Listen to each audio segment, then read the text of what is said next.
we look at the Arabic etymology for the word mercy, Arabic uses a 3-consonant root, and the root for mercy is RHM, raham, which also happens to be the root for womb.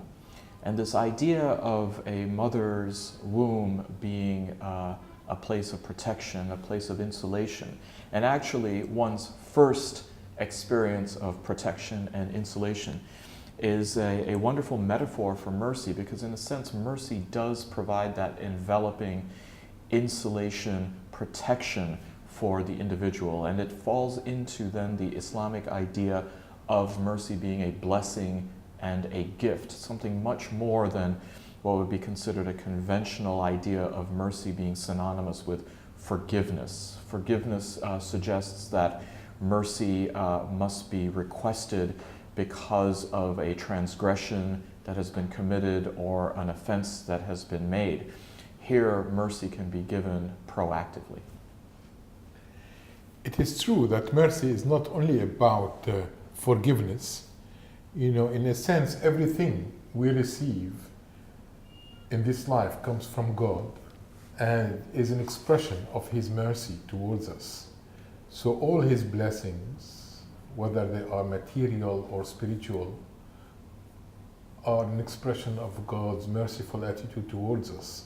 But of course, forgiveness of sins is also a great spiritual blessing, and in fact, from a Christian perspective, it is probably one of God's greatest blessings when we know that despite all our wrongdoing, well, God's mercy is such that He offers us His forgiveness without us having to earn it or to achieve it. So, yeah, forgiveness of sins is one of those blessings.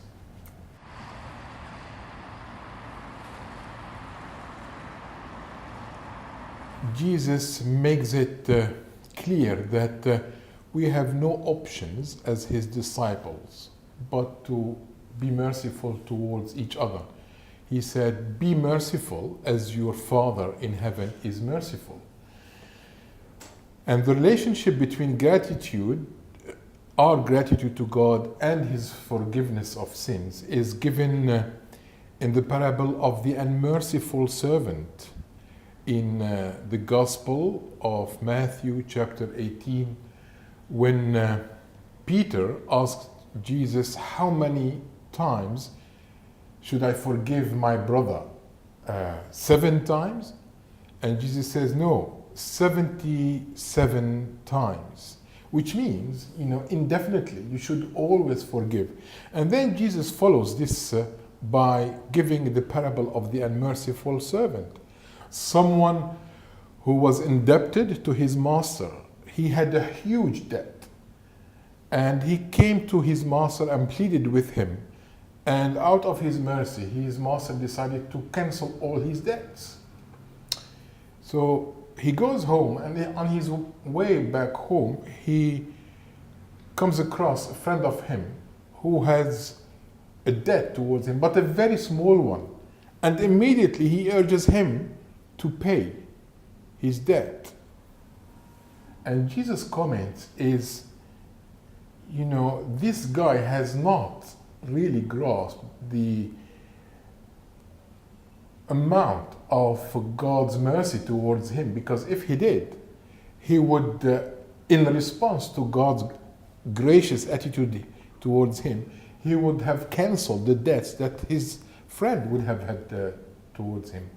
So this is, in my view, very clear that we do not forgive others to earn God's forgiveness, but in response to His forgiveness.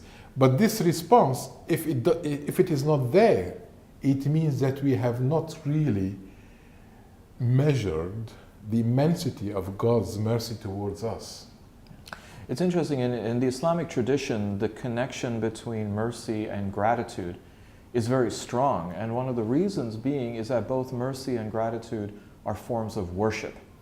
And perhaps the most apt example of this comes at the end of fasting on a day in Ramadan, that one will open one's fast by expressing gratitude for being able to open the fast by having the food and the water by which to do it.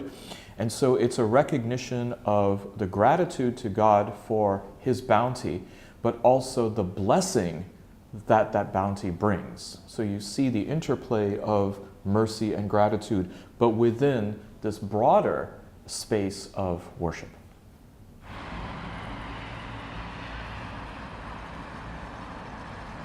The idea of the 99 divine attributes, or what I would call the 99 divine apps, are part of the operating system of a human being.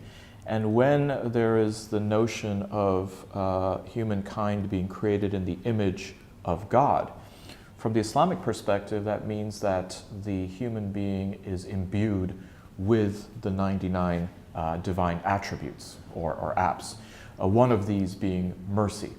So if one is equipped with this in one's soul, that by its very definition means that it is an innate quality.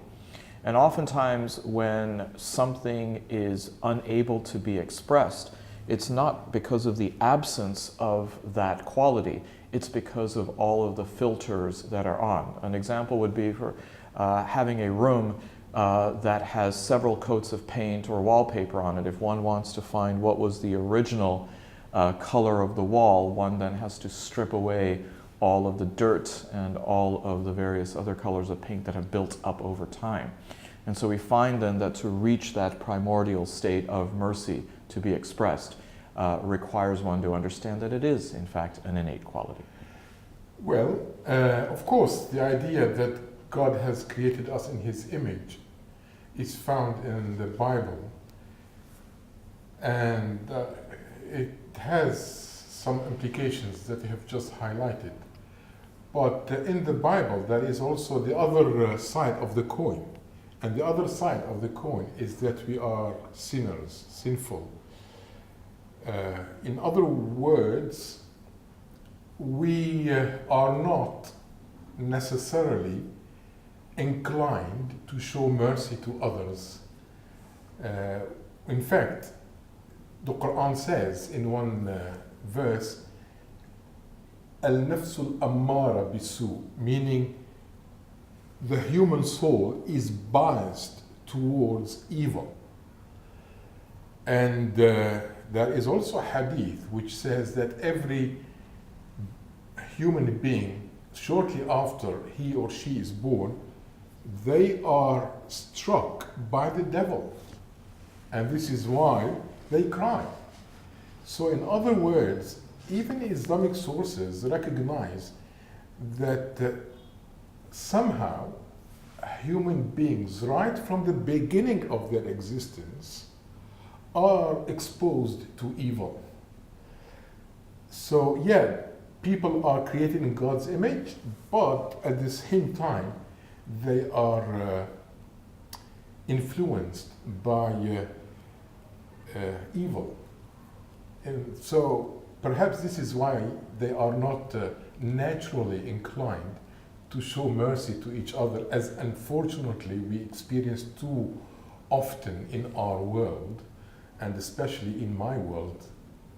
You know, I come from the Middle East, and more specifically from Syria, and I can't say, unfortunately, today that people are merciful towards each other in Syria.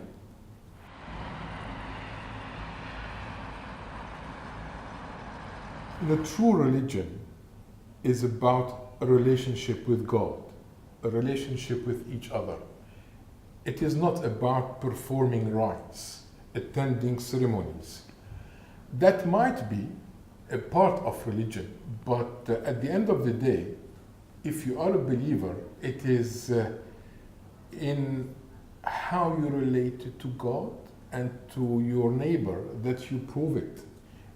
And I think there is a common ground here between Christianity and Islam. Al-mu'amalat, as Islam says, your relationships are with God, your creator, and with your neighbors is the best way where you can demonstrate your love for God as well as your faith in Him. So God is not interested in performing rites as much as in showing love for Him and humility and solidarity with each other, especially those who are vulnerable. And this is where mercy comes in as an integral part of a true religion, whether it is Islam or Christianity. When it comes to the 99 attributes, these are always, again, the goals to be expressed in not only human interaction, but also the contract that one has with the divine. Having said that, the 5 pillars of Islam, which then provide the ritualistic backbone of the religion, allow for structure, allow for a morphology around which the consciousness, the remembrance of God, then hopefully and ideally will be translated into the application of those attributes. Leaving a child into a playground with no structure, no instructions, no ability to provide some kind of common ritual or habit, because after all, human beings are creatures of habit, leads to too much ambiguity and susceptibility to deviation. The way that the attributes, and particularly mercy, interact with rituals then provides for an architecture and a space in which that can occur, or like what we talked about earlier, an ethico-space. Yes, rituals are a means to an end, to have a better relationship with God and neighbor. But when they become an end in themselves, then I think God is not very interested in our rights.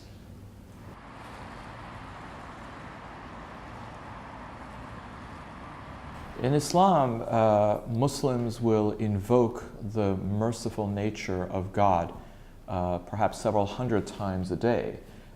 Embarking upon any task, a Muslim will say Bismillah ar-Rahman ar-Rahim, which is in the name of God, the most eternally merciful, the most universally merciful.